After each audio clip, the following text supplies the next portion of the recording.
This is Film Focus with Emily Cook. We're in the members' bar at the Pitch House Central today, having just watched, a matter of moments ago, a preview screening of Florence Foster Jenkins.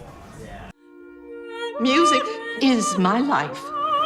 Florence Foster Jenkins is a British-French biographical comedy drama and is the latest film from director Stephen Frears, written by Nicholas Martin. The film stars Meryl Streep as Florence Foster Jenkins, a New York heiress who becomes an opera singer notorious for her lack of singing skills. Hugh Grant plays her craftier husband and manager, who is clearly very devoted to her. We've literally just seen this movie a couple of minutes ago. Sarah, what did you think of it? There was a beautiful relationship between Florence and her husband, no doubt. I found it really hard to sympathise with a really well-off woman. She was a rich underdog, if you will. Yeah. She had dreams, and everybody deserves to have dreams, but in cinema we're actually really used to sympathising with the underdog, and we don't deal with privilege very well as an audience. I think that's exactly true, and maybe I might be guilty of that. I thought it was really funny also, but it kind of ran out of steam for me by the end. I found it hard to stay invested. I can see what you mean. I thought that it was a wonderful celebration of eccentricity. I think we don't see that on screen enough. The relationship between herself and her husband,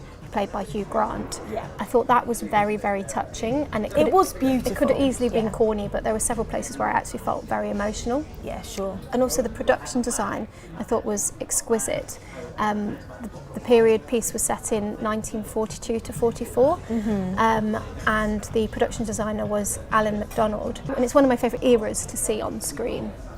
Yeah, sure. I agree with you. I mean, the set design, the costume design was very, very believable, very beautiful. I totally agree. But like I say, I actually really, really enjoyed it, and I thought it was lovely, perhaps because we were watching in London, but there was a round of applause at the end. And I think that's a wonderful thing, that we can celebrate cinema in that way, and that the whole cinema, bar a few, were clapping at the end. I'm not going to say whether you clapped or not. Thanks for listening to Film Focus with Emily Cook.